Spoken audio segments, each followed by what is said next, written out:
नमस्कार, मैं डॉक्टर जमाल खान डेनवैक्स की श्रृंखला में आज आपसे फिर मुखातिब हूँ।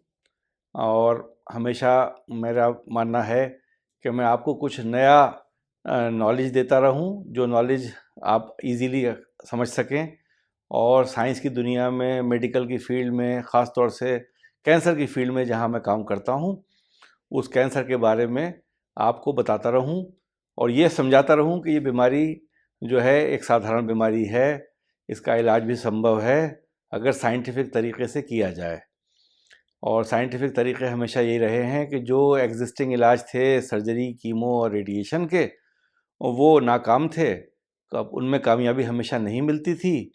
तो क्यों ना जो सहन शक्ति है जो हम मिस कर देते हैं कैंसर में और जो हमें कैंसर से रहित रखती है, उसको भी हम यूज़ में लाएं और हम कस्टमाइज़ कैंसर की इम्यूनोथेरेपी सहन शक्ति जो WBCs के आधार पर बनती है, उसको मरीज़ों के हित में बना के उनके लिए उनको दी जाए, जो कस्टमाइज़ थेरेपीज़ के श्रृंखला में आती है। यही हम लोग काम करते हैं। मुझे 18 साल हो गए काम करते हुए।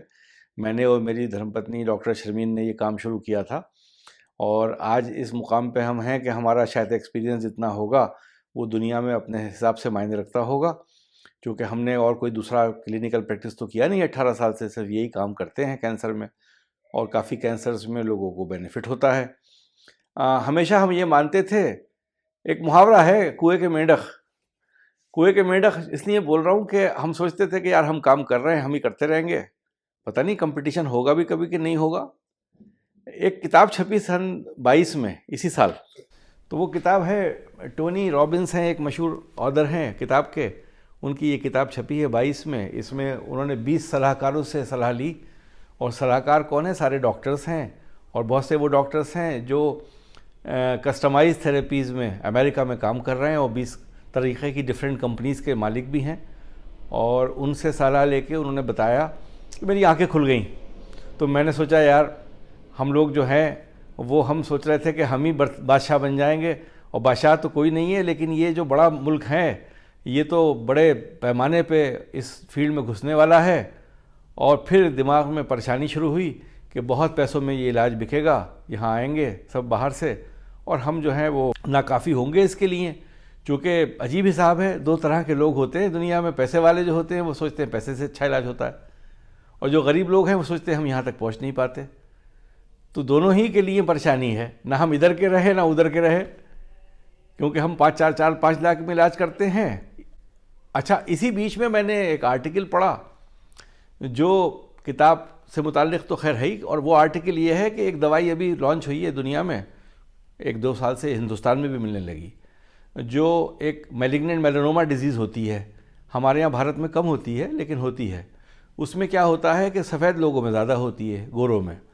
तो एक मस्सा निकलता है पैर में नीचे की तरफ, और वो मस्सा जो है वो मैलिग्नेंट हो जाता है, कैंसरस होता है, और वो शरीर में फैलता है और बहुत दुष्प्रभाव होते हैं उस बीमारी के, और उसमें जीवन बहुत कम रहता है लोगों का। 1-2 साल बहुत बड़ी बात होती है। मैलिग्नेंट मेलानोमा बोलते हैं। उसमें एक दवाई निकली मोनोक्लोनल एंटीबॉडी, जिसको मैं हमेशा बताता हूँ पैसिव इम्यूनोथेरेपी है। उसका प्राइस 1 साल का $1.7 मिलियन है। हम अगर ये मान के चलें कि $1 मिलियन भी है तो हमारा 77-75 मिलियन रुपए हो गया। तो 75 मिलियन रुपए की दवाई 1 साल में लगती है, और वो दवाई की गारंटी जो है वो 40% है। उसकी एफिकेसी जिसको हम बोलते हैं कि एफिकेसी, तो 60% लोगों को काम नहीं करेगी, 40% लोगों को काम करेगी। वो भी वो खुशनसीब होंगे जो दवा लेते रहेंगे, उसके बाद भी बंद नहीं करेंगे। तो कहाँ से कहाँ पहुँच रहे हैं हम पैसिव इम्यूनोथेरेपीज़ में, कौन सा इलाज? अच्छा, जिन साहब ने वो आर्टिकल लिखा, जिन्होंने जर्नल में छापा, उन्होंने रिसर्च की, सब्जेक्ट्स पे रिसर्च करते हैं ना, तो फिर उसके बाद लिखते हैं कि डेटा ये है इसका। उन साहब ने डिस्क्लेमर भी नीचे लिखते हैं आजकल। उन्होंने लिखा कि फाइनेंशियल एसोसिएशन उनका उस कंपनी से है जिस कंपनी ने दवा बनाई। अगर इसको ऐसे लुबेलवाब इस तरीके से समझाया जाए कि वो दवाई बनाने वाले एक डॉक्टर साहब को हायर करते हैं, उनसे ट्रायल कराते हैं, उनको फंड करते हैं, फाइनेंशियल इम्प्लीकेशंस उनकी कितनी हैं क्या हैं ये नहीं लिखते हैं कोई भी। हो सकता है शेयर होल्डर हो कंपनी में, फिर वो ट्रायल की सबमिशन करते हैं, पब्लिश करते हैं, और वो दवाई मार्केट में अप्रूव हो जाती है। तो डॉक्टर साहब को भी फ़ायदा तो वहाँ पे भी होता है। और हमने जो हमारा जो हिसाब रहा है शुरू से, मैंने हमेशा अपनी बीवी से यही बात कही कि यार अगले महीने फिर भगवान मालिक है, इस महीने का हिसाब क्लियर करते चलो। हम हर महीने कुआं खोदते हैं, हर महीने पानी पीते हैं। हमारा अमला बढ़ता जा रहा है, स्टाफ बढ़ता जा रहा है, सबको अच्छी ज़िंदगी चाहिए। हमने ये भी रखा कि सबका सम्मान रहे। हमारा स्टाफ का टेक्नीशियन भी अगर आपके घर पे जाएगा तो साफ़ सुथरे कपड़ों में जाए, उसको भी एक अच्छा ड्रेस चाहिए, अच्छा सहन चाहिए, अच्छा खाना पीना चाहिए, पोषक आहार चाहिए। तो सब में हर चीज़ में पैसा काउंट होता है। लेकिन हमने हमेशा मान के चला इस महीने काम हो जाए, अगले महीने का फिर भगवान मालिक है। कोई सरमाया बना के नहीं रखा। जो सरमाया था वो मेरे बाप दादा ने जो कभी भी छोड़ा था, जो मेरे पुश्तैनी जायदाद थी, उसी से गुजारा किया मैंने। तो कामना यह है कि उम्र का इस ढलाव पे हूँ मैं कि अगर भारत को ये एक चीज़ दी जाए और सही तरीके से हम दे दें तो क्यों ना भारत को एक ऐसा मुकाम मिल जाए कि जो बाहर के लोग करते हैं। तो पहले हमें अपने यहाँ तो पहचानवाई हो हमारी। अपने यहाँ पहचानवाई कैसे हो कि जो हमारा स्टेक होल्डर है, डॉक्टर है, जो ऑन्कोलॉजिस्ट हैं, वो कहते हैं मरीजों से कि आपको इम्यूनोथेरेपी देंगे, लेकिन वो हमारी इम्यूनोथेरेपी की बात नहीं करते हैं। वो इन दवाओं की बात करते हैं जो एक्सपेंसिव होती हैं। इसमें बहुत रेंज है, कोई 10 लाख की है, कोई 20 लाख की है, कोई 50 लाख की है, कोई करोड़ की है, कोई 2 करोड़ की है। लिमिट अथाह है, कोई लिमिट नहीं है। उस इम्यूनोथेरेपी की बात करते हैं। क्योंकि भरोसा विश्वास पता नहीं हम पे, हमें वेस्ट पे क्यों होता है। हम अपने आप को इतना क्यों कम दर्जे में तोलते हैं कि हम इस काबिल नहीं हैं कि हम कुछ कर सकें। मैंने कहीं कम पैसों में ऐसे मैलिग्नेंट मेलानोमा के कुछ पेशेंट ही किए, जो कि भारत में कॉमन नहीं होता, लेकिन 2 साल निकाल ले गए। एक डॉक्टर साहब हैं हमारे दिल्ली के ही, उनकी मदर का मैं इलाज कर रहा हूँ, 1 साल तो ऐसे ही निकल गया उनका, खाली इम्यूनोथेरेपी करते करते, वो भी कौड़ियों में। देखिए होता क्या है कि कुछ दवाइयाँ ऐसी होती हैं जो बड़े अस्पतालों में मिलती हैं, उनका पैराफर्नेलिया होता है। पैराफर्नेलिया से मुराद होती है screen play. Screen play film में जो आप देखते हैं लिखा हुआ आता है कि स्क्रीन प्ले क्या है, पहले हमने जो सीन दर्शाया उसके पीछे क्या हो रहा था सब, तो वो स्क्रीन प्ले हमारा बहुत छोटा है। उसके आधार पर भी बहुत से लोग सोचते होंगे पता नहीं क्या इलाज है, घर पे भी भेज के लगवा देते हैं, हमारा ब्लड लेके चले जाते हैं। लेकिन मैं आपको बताता चलूँ कि लेबोरेटरीज़ में हमने पहले दिखाया है, हमारी लेबोरेटरी वर्ल्ड स्टैंडर्ड की है, जो हमने पहले वीडियो में आपको दिखाई है, यहाँ भी आप देख सकते हैं। और हमारा कोई भी इंफ्रास्ट्रक्चर जो है ये ऐसा है जो हमारी भारत सरकार ने एक बार हमारा सर्वे कराया था लेबोरेटरी का, जो हमारा FDA है, उसने भी उसका इंस्पेक्शन कर रखा है। तो इंफ्रास्ट्रक्चर में हमारे कोई कमी नहीं है। लेकिन हमने ये सोचा हमेशा कि सरल बनाया जाए इलाज, घर तक पहुंचा दिया जाए मरीज़ के, क्यों कष्ट दिया जाए उसको यहाँ तक आने के लिए।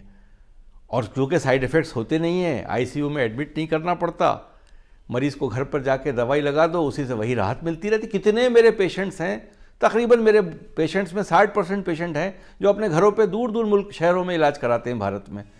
तो इंफ्रास्ट्रक्चर कंप्लीट है, कोई कमी नहीं है। आप बिल्कुल निसंकोच होकर सोचिए कि आपको वर्ल्ड स्टैंडर्ड का इलाज देते हैं हम लोग। तो मेरा आपसे हमेशा ये सुझाव होता है, अपनों को मत भूलिए। जो हमारे प्रधानमंत्री का सपना है, make in India campaign, local vocal for local, उस पर अमल कीजिए, उन चीज़ों को आगे बढ़ाइए। अगर बाहर से लोग आके ये काम करेंगे तो आपका पैसा ही ड्रेन होगा, हमारा मुल्क का पैसा ही बाहर जाएगा और हम वहीं के वहीं खड़े रह जाएंगे। हमारे यहाँ क्यों ना मरीज़ बाहर से आके इलाज कराएं। तो मेरे पास क्या है, जो मेरे पास एक शक्ति थी जो भगवान ने दी थी, वो एक प्रोडक्ट बनाने की थी, एक प्रोटोकॉल डेवलप करने की थी, वो हमने कर लिया, कर रहे हैं, यूज़ कर रहे हैं, लोगों को फ़ायदा होता है। मैं समझता हूँ कि हमारे यहाँ जो परसेंटेज उस दवा ने लिखी है, हमारे यहाँ 60-70% लोगों को बेनिफिट होता है हमारी इम्यूनोथेरेपी से, जो कस्टमाइज थेरेपी है, और वहाँ पर 40% की वो क्लेम कर रहे हैं।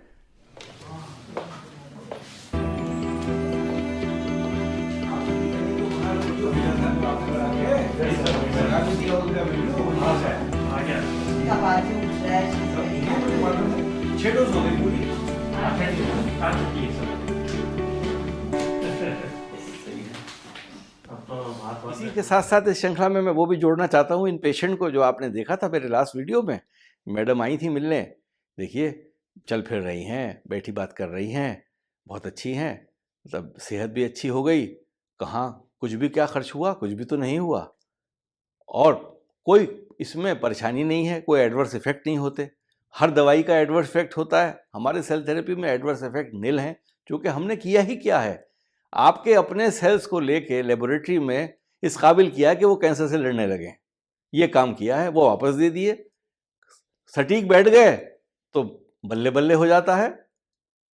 तो मैं बहुत आभारी हूं आप सबका, आप बहुत साथ देते हैं, लेकिन आप अकेले साथ देते हैं, आपके साथ आपका डॉक्टर साथ नहीं देता। आप उससे संकोच करते हैं बात करते हुए भी, वो आपका मुंह नोच लेता है। हिंदी का मुहावरा है ना, मुंह नोच लेना। ऐसी बात कह दी आपसे कि आप एकदम भड़क गए। मेरे बारे में कह दी, प्रोटोकॉल के बारे में कह दी, अप्रूवल के बारे में कह दी, ये सब बातें करके फिर आप संकोच करते हैं। तो हमें सबको साथ आना चाहिए। ये साथ जो है ना हमारा, ये हमें बुलंदी पे पहुंचाएगा। और ये यकीन है मेरा कि अगर हमारे प्रधानमंत्री जो इस लेवल पे हमें प्रोत्साहन देते हैं, हमारा साथ चलता रहेगा, तो हमारा कोई रास्ता रुकावट के नहीं बनेगी। और हम एक ज़माने में आयुष्मान भारत में भी काम करेंगे। हमने अस्पताल बनाया है, उसके पर्चे आ जाएंगे, पब्लिक उसकी रजिस्ट्रेशन हो जाएगा, तो हम इस काबिल हो पाएंगे कि आयुष्मान भारत में भी अप्लाई करें और शायद वहाँ से भी हमारे मरीजों को एड मिलने लगे। तो इसी कामना के साथ मैं आपका सबका आभारी हूँ, तहे दिल से धन्यवाद अदा करता हूँ कि आपने मुझे 18 साल खड़ा रखा। 18 साल से मैं खड़ा हुआ हूँ और आप आगे भी मेरा साथ देंगे। नमस्कार, जय हिंद।